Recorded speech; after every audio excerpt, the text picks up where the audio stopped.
Assalamualaikum warahmatullahi wabarakatuh. Waalaikumsalam warahmatullahi Waalaikumsalam wabarakatuh. warahmatullahi wabarakatuh. Baik, terima kasih atas partisipasinya rekan-rekan kelompok grup 1 pada mata kuliah pengembangan organisasi. Baiklah, tanpa memperpanjang mukadimah, kita langsung saja pada presentasi atau diskusi kelompok kita terkait materi peran konsultan internal dan eksternal serta tipologi dari konsultan.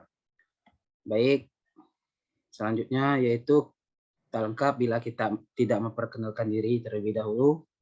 Perkenalkan, nama saya Ragil Danja, NIM 19042027, bersama 3 rekan saya, yaitu Fariska Yanti dengan NIM 19042091, Nadia 19042161, dan yang terakhir yaitu Nasyatul Nadia 19042162. Pada diskusi kelompok kali ini, kami akan mereview beberapa jurnal terkait peran konsultan internal, eksternal, dan tipologi konsultan. Review yang akan kami fokuskan yaitu terdapat 4 poin, yaitu latar belakang masalah, metode penelitian, hasil penelitian, dan saran. Baik, kita masuk pada review yang pertama, yaitu peran konsultan internal dalam pengembangan organisasi, yang akan disampaikan oleh rekan saya. Kepada rekan saya, kami persilakan. Baiklah, terima kasih. Yang pertama, review jurnal yang akan dibahas tentang peran konsultan internal dalam pengembangan organisasi, yaitu jurnal dengan judul Peran Konsultan Internal sebagai Watchdog, Konsultan, atau Katalis. Studi kasus ini dilakukan di Universitas Surabaya. Dalam jurnal ini menjelaskan bahwa auditor internal sebagai konsultan atau watchdog atau analis di lembaga pendidikan, yaitu Universitas Surabaya. Penelitian ini berfokus pada bagaimana peran si auditor internal, yang pada dasarnya auditor internal ini merupakan orang yang memberikan saran atau memberikan masukan-masukan kepada organisasi atau yang dalam kasus ini yaitu Universitas Surabaya. Auditor internal memiliki peran dalam memberikan penilaian terhadap keefektifan pengendalian dalam organisasi. Audit internal juga berperan dalam melakukan penelitian terhadap berbagai kegiatan yang ada di perusahaan. Di samping tugas mereka sebagai pencari ketepatan dan kebenaran atas catatan akuntansi, sehingga peran audit internal dapat dikatakan sebagai konsultan internal dalam suatu organisasi, karena sifatnya memberikan penilaian terkait keefektifan terhadap berjalannya suatu organisasi. Permasalahan yang dikemukakan pada penelitian ini adalah terkait peran yang dimainkan oleh auditor internal di Universitas Surabaya yang terdiri dari rektor dan direktur penjaminan mutu dan audit internal. Hal ini menyangkut persepsi audite Universitas Surabaya mengenai peran, pandangan, dan keberfungsian audit internal sebagai watchdog, konsultan, dan katalis. Sebagaimana diketahui bahwa watchdog yaitu auditor internal sebagai watchdog, mereka memainkan peran sebagai pengamat dalam operasional serta sebagai pemberi peringatan apabila terjadi penyalahgunaan atau praktik yang tidak baik. Jadi auditor internal sebagai watchdog hanya sebagai yang mengamati serta memberi peringatan saja. Sedangkan kalau auditor internal sebagai konsultan, mereka berperan dalam memberikan saran dalam upaya perbaikan dan turut serta aktif membantu manajemen dalam melakukan berbagai tindakan perbaikan. Dan auditor internal seperti inilah yang sebenarnya diharapkan. Kemudian auditor internal sebagai katalis, yaitu mereka memastikan bahwa produk atau jasa yang dihasilkan organisasi sudah memenuhi kebutuhan pelanggan. Penelitian ini dilakukan untuk melihat bagaimana peran auditor internal di Universitas Surabaya. Munculnya persepsi audite terhadap peranan auditor internal di Universitas Surabaya terkait perubahan paradigma fungsi auditor internal. Metode penelitian yang dilakukan yaitu peneliti melakukan pengumpulan data dalam penelitiannya dengan menggunakan paradigma fenomenologis, yaitu mempelajari manusia sebagai sebuah fenomena. Peneliti melakukan pemahaman terhadap peristiwa dan keterkaitannya terhadap pada situasi tertentu. Pengumpulan data dilakukan dengan cara wawancara, pengisian kuesioner, atau analisis dokumen. Hasil dari penelitian menunjukkan bahwa pandangan audit terhadap peran auditor internal masih berada pada peran watchdog. Hal ini disebabkan karena harapan audit terhadap peningkatan kemampuan auditor internal. Audit berharap sebaiknya lebih banyak pilihan, diubahnya sistem penugasan agar menghasilkan audit yang lebih berkualitas. Auditor internal Universitas Surabaya dinilai belum menjalankan fungsinya sebagai konsultan maupun katalis dalam menjalankan tugas. Hal ini karena adanya perbedaan kapasitas auditor internal dengan hal pengalaman dan pengetahuan dasar mereka. Audit memiliki harapan agar auditor internal ikut dilibatkan dalam strategi seperti perencanaan, tidak hanya melakukan hal yang bersifat teknis saja.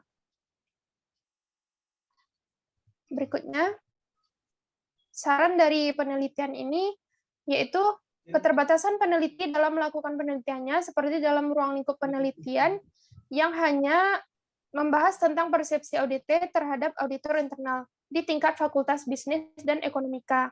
Adanya pembatasan sistem perekrutan dan penugasan audit yang hanya pada lingkup Universitas Surabaya, serta fokus penelitian hanya pada audit internal saja. Maka peneliti memberikan beberapa saran untuk penelitian berikutnya, yaitu diharapkan adanya perbandingan sistem audit di perusahaan dengan sistem audit pada organisasi pendidikan. Kemudian penggunaan narasumber dari fakultas yang berbeda sehingga akan menghasilkan persepsi audit yang lebih luas. Peneliti juga memberikan saran agar penelitian selanjutnya dapat dilakukan dengan mengkaji lebih dalam terkait kinerja auditor internal Universitas Surabaya terhadap hasil audit eksternal yang dilakukan. Sekian review dari jurnal yang pertama. Saya kembalikan kepada Ragil. Baik, terima kasih atas penyampaian review jurnalnya. Selanjutnya yaitu kita masuk pada poin yang kedua atau review jurnal yang kedua, yaitu peran konsultan internal dalam pengembangan organisasi. Kepada rekan saya, kami persilakan. Baiklah, terima kasih kepada moderator. Selanjutnya, terkait peran konsultan manajemen konstruksi pada tahap pelaksanaan. Studi kasus ini dilakukan pada proyek pembangunan rumah sakit jiwa daerah di Profesor Ratum Busyang.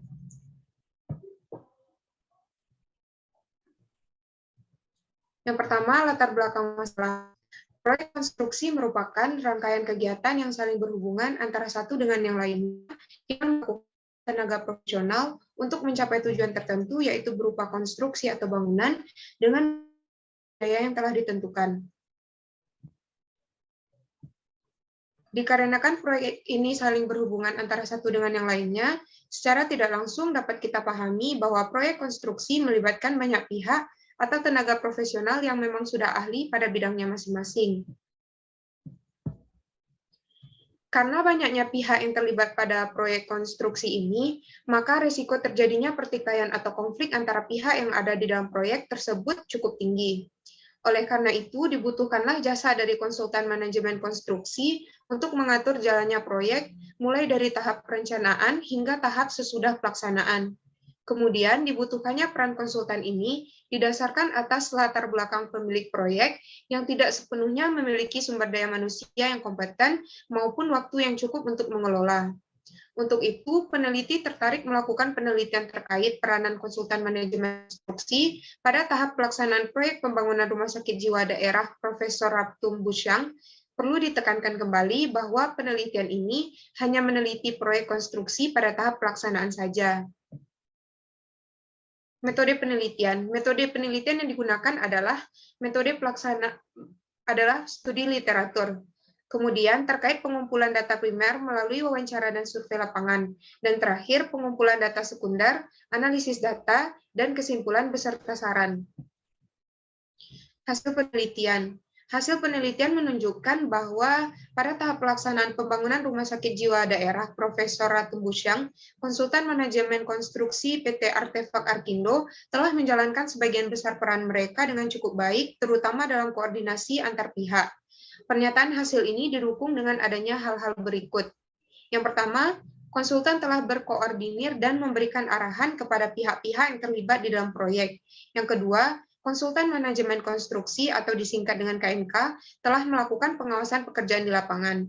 Yang ketiga, konsultan manajemen konstruksi selalu memproses berita acara yang akan diserahkan ke owner untuk ditandatangani.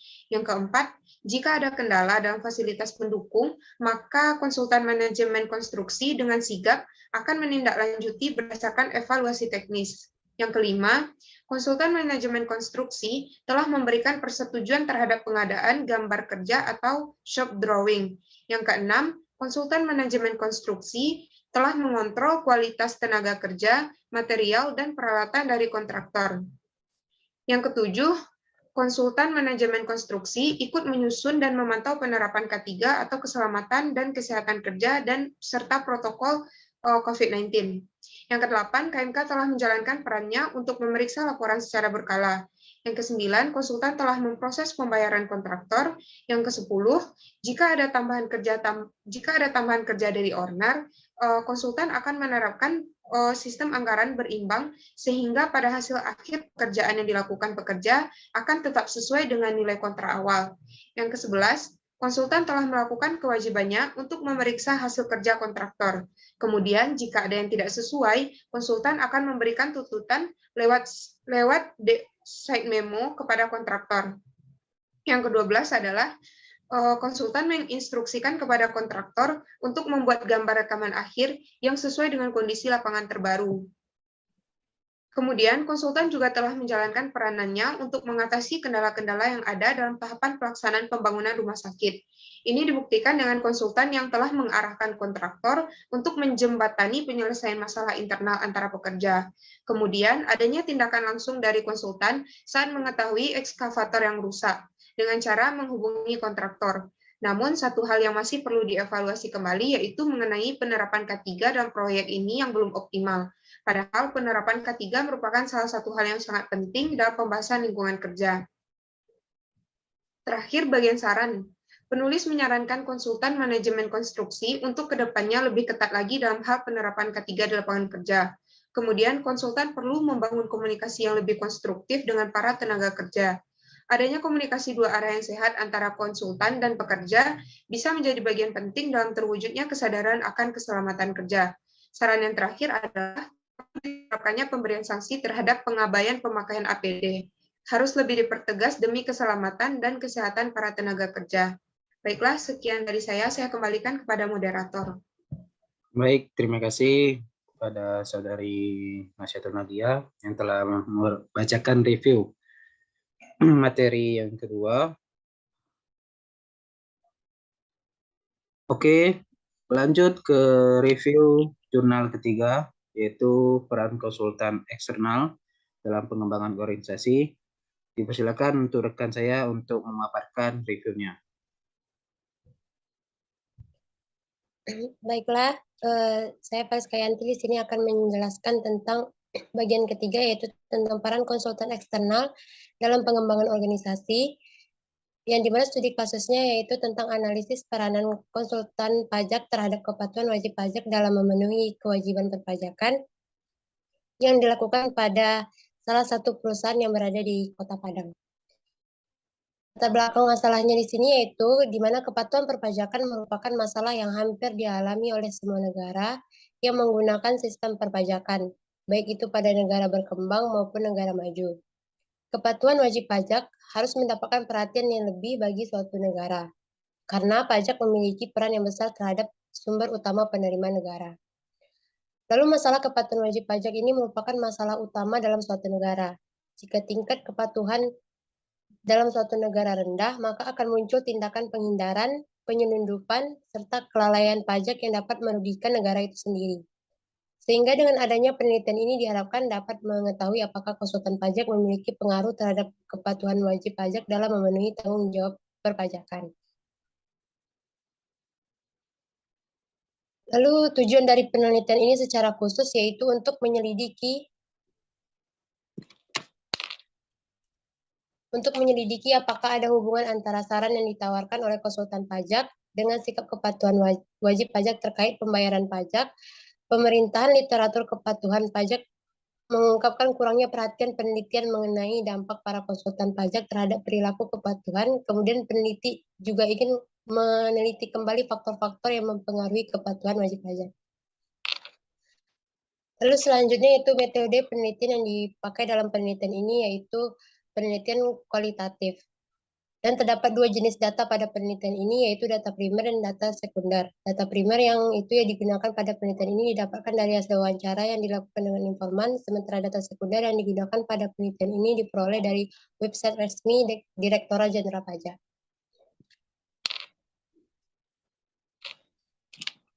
Lalu hasil penelitiannya, ada alasan menggunakan jasa konsultan pajak ini, yang pertama itu pada umumnya wajib pajak menggunakan jasa konsultan pajak disebabkan oleh beberapa alasan.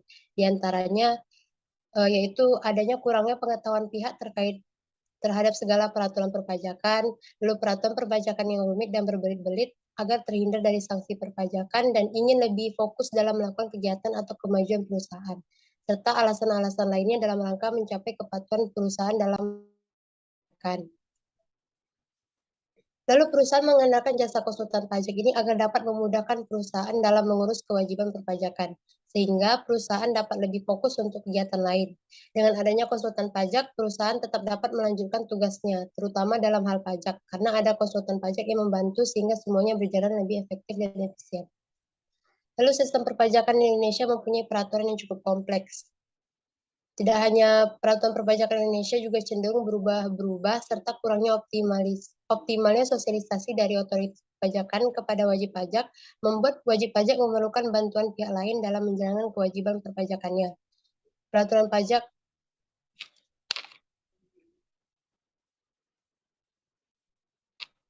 Next moderator.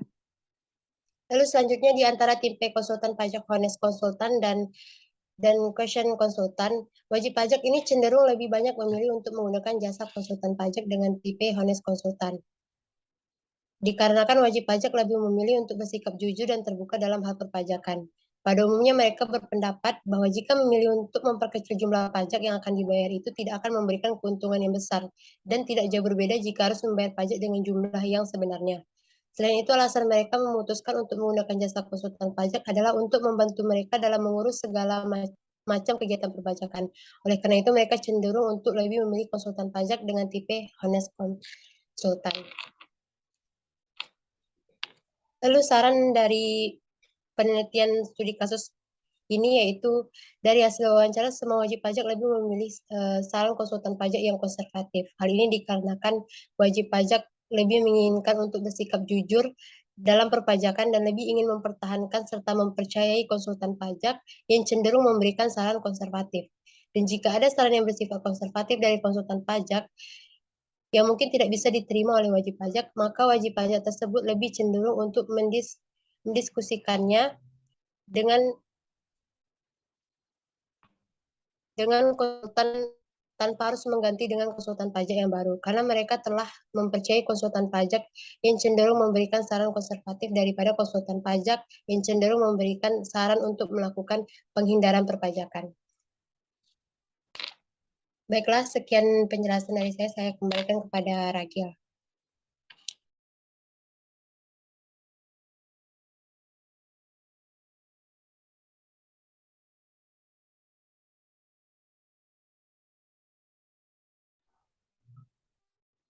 Baik, terima kasih atas pemaparan review jurnalnya terkait peranan konsultan eksternal dalam pengembangan organisasi. Selanjutnya yaitu kita masuk ke dalam poin keempat atau review terakhir, yaitu tipologi konsultan dalam pengembangan organisasi. Review jurnal kali ini akan disampaikan oleh saya sendiri. Jurnal yang akan saya review yaitu berjudul Peran dan Strategi Konsultan PR atau Public Relation dalam Kampanye Politik Indonesia. Studi kasusnya di Tangerang Selatan, karya Novi Erlita. Baik, latar belakang masalah. Adanya format baru dalam pemilihan umum 2004 yang lalu menantang para partai politik atau parpol beserta pemilu untuk bermain ekstra keras dalam mensosialisasikan program-program politik visi misi politik, dan nama-nama yang menjadi jagoan mereka adalah pemilih tersebut. Ini menjadi momentum yang tepat bagi kalangan parpol untuk melakukan upaya kehumasan dengan baik. Memang belum banyak partai politik yang menyadari pentingnya strategi kehumasan atau public relation secara tepat. Padahal strategi kehumasan atau public relation mampu menjembatani komunikasi politik yang efektif antara parpol dengan masyarakat. Dan dengan cara demikian citra parpol pun ikut terdongkrak. Pemilihan wali kota dan wakil wali kota Tangerang Selatan yang telah digelar hanya diikuti oleh 4 pasang kandidat dari belasan formulir pendaftaran yang diambil. KPU daerah Tangerang Selatan hanya menerima pengembalian 4 berkas pendaftaran. Kandidat 4 pasangan calon yang terdiri dari 2 jalur parpol dan 2 jalur independen. Fenomena riuhnya euforia kampanye politik Tangerang Selatan, walaupun beberapa partai politik besar telah mencoba merancang komunikasi politiknya melalui konsultan secara profesional, bahkan ada yang mempercayai kepada konsultan profesional public relation. Penciptaan dan pembentukan image positif sedemikian rupa, baik dalam event-event kampanye Tangerang Selatan, melalui pemberitaan di media massa, hingga pada iklan politik di berbagai media cetak maupun media elektronik. Berdasarkan latar belakang penelitian di atas, maka rumusan dalam penelitian ini adalah bagaimana peran konsultan public relation dalam kampanye politik di Indonesia dengan studi kasus yaitu Pilkada Tangerang Selatan pada putaran pertama. Metode penelitian yang dilakukan dalam jurnal ini yaitu menggunakan penelitian kualitatif dengan metode penelitian studi kasus. Dengan tujuan penelitian yang pertama yaitu mengetahui bagaimana peran konsultan public relation dalam kampanye politik, tepatnya di Pilkada Tangerang Selatan putaran pertama. Kemudian menganalisis isi pesan kampanye politik yang dibuat oleh konsultan public relation dalam Pilkada tersebut. Kemudian berupaya melakukan peningkatan analisis dalam perencanaan kampanye konsultan public relation yang berperspektif demokrasi secara tepat. Hasil penelitian atau temuan penelitian yaitu terdapat dukungan dan hambatan. Dukungannya yaitu para kandidat wali kota atau wakil wali kota Tangerang Selatan tampak lebih intens melakukan roadshow ke sejumlah tokoh. Asumsi yang dibangun dengan kegiatan tersebut, para capres akan mendapat dukungan dari tokoh. Para calon wali kota atau wakil wali kota akan mendapat dukungan dari tokoh dan juga dari para pengikutnya. Kedua yaitu pasangan wali kota dan wakil wali kota Pilkada Tangsel yang tampak lebih intens melakukan kunjungan dan melakukan kegiatan di tengah publik secara langsung. Yang ketiga yaitu kandidat yang tampak terus menampilkan dirinya melalui media, baik melalui iklan politik maupun peliputan ataupun pemberitaan. Keempat yaitu kandidat tampak lebih rajin berburu kegiatan seminar, bedah buku, diskusi-diskusi di sejumlah hotel berbintang, serta bersilaturahmi dengan para elit pemimpin daerah. Selanjutnya yaitu terdapat hambatan. Hambatan yang ditemukan dalam komunikasi yang dilakukan oleh konsultan public relation yaitu terkait kultur politik masing-masing partai politik, kemudian mata rantai koalisi politik masa lalu dan masa depan. Selanjutnya yaitu bersumber dari gesekan dan konflik kepentingan partai politik yang terus-menerus mengguncang stabilitas manajemen internal maupun eksternal partai politik. Yang terakhir yaitu bersumber dari adanya ancaman degradasi pengaruh ideologi partai politik dan memudarnya orientasi pemilih, sehingga parpol tidak percaya diri mendorong sejumlah kadernya untuk maju dalam persaingan pilkada Tangerang Selatan yang akan mendatang. Kemudian dari kebijakan internal parpol Pilkada Tangsel juga pada bulan November lalu. Oke, kita masuk pada poin terakhir yaitu saran. Saran yang dapat dilakukan dalam penerapan konsultan public relation yaitu mengatasi hambatan yang ditemukan dengan menerapkan berbagai tipologi gaya konsultan yang fleksibel. Artinya bisa diterapkan dalam situasi apapun. Di mana dari pemaparan materi tersebut diketahui bahwa memang benar gaya pembujuk yang dilakukan oleh konsultan sudah mampu menarik antusias publik, tetapi masih terdapat masalah dalam internal maupun eksternal partai, sehingga diperlukan berbagai peranan gaya konsultan lainnya, seperti gaya stabilisator, gaya pandu, dan gaya analisis, maupun gaya penggembira, sehingga mencairkan suasana internal dari partai politik, sehingga memaksimalkan fungsi dan tujuan dari adanya konsultan public relation di kegiatan pemilu berikutnya. Baik, sekian pemaparan materi dari saya.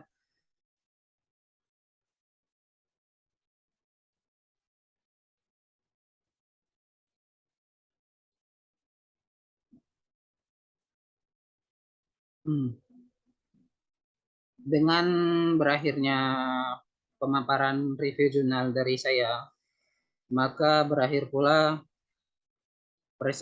presentasi diskusi kelompok grup 1 terkait peran internal dan eksternal konsultan maupun tipologi gaya konsultan. Kami dari grup 1 mengucapkan maaf apabila ada kata yang salah. Kami sama-sama akhiri. Wabillahi taufiq wal hidayah. Wassalamualaikum warahmatullahi wabarakatuh. Waalaikumsalam warahmatullahi wabarakatuh. Waalaikumsalam.